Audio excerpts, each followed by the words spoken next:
শেখ শাহজাহানের বাড়িতে বসলো সিসিটিভি। যে খবরের দিকে এই মুহূর্তে নজর রেখেছি, শেখ শাহজাহানের বাড়িতে এবার বসলো সিসিটিভি। হাইকোর্টের নির্দেশে অবশেষে সিসিটিভি বসলো।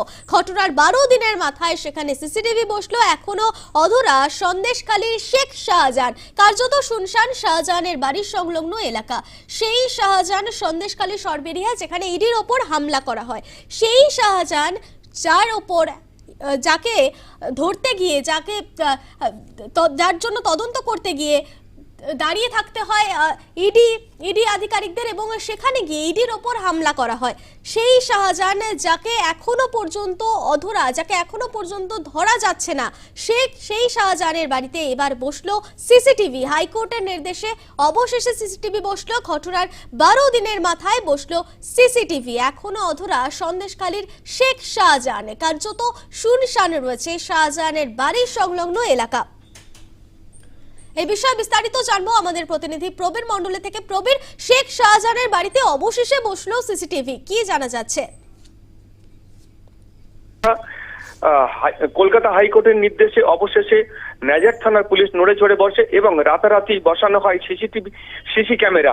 তার বাড়িতে 3টি সিসি ক্যামেরা বসানো হয়েছে এবং শাহজাহান যে মার্কেট, নিজস্ব নামে যে মার্কেট চলে শেখ শাহজাহানের, সেই মার্কেটেও 4টি সিসিটিভি বসানো হয়েছে এবং ভাটাতেও বেশ কয়েকটি, তার ইট ভাটা আছে শেখ শাহজাহানের যে ইট ভাটা, সেই ইট ভাটাতেও কিন্তু বেশ কয়েকটি সিসিটিভি বসানো হয়েছে, এমনটাই কিন্তু পুলিশ সূত্রে খবর। তবে গত 5ই জানুয়ারি রেশন দুর্নীতি মামলায় শেখ শাহজাহান এলাকার সন্দেশখালী এলাকার ত্রাস বললেই ভুল হয় না, অর্থাৎ বেতাজ বাদশাহ সন্দেশখালী শেখ শাহজাহান, সেই নেতা শেখ শাহজাহানের বাড়িতে কিন্তু ইডি হানা দিয়েছিল। ইডি হানা দেওয়ার পর শেখ শাহজাহান বাহিনীরা ইডির গাড়ি ধরে ব্যাপক বিক্ষোভ এবং গাড়ি ভাঙচুর এবং ইডি আধিকারিকদের বেধড়ক মারধর এবং সাংবাদিক বাদ যায়নি, সাংবাদিক মহল থেকে শুরু করে কেন্দ্রীয় বাহিনীর জওয়ানরাও। সেই ঘটনাকে কেন্দ্র করে অবশেষে সিসিটিভি বসানো হলো শেখ শাহজাহানের গতিবিধি লক্ষ্য করার জন্য।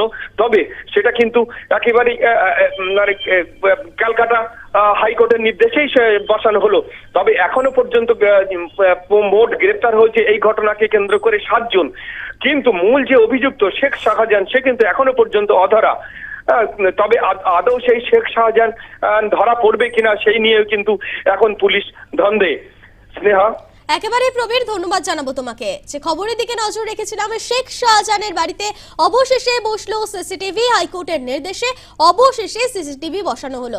ঘটনার 12 দিনের মাথায় বসলো সিসিটিভি। এখনো অধরা সন্দেশখালীর শেখ শাহজাহান। সন্দেশখালী সরবেরিয়ায় যেখানে ইডির ওপর হামলা চলে, সেই ঘটনারই এবার আরো এক আপডেট।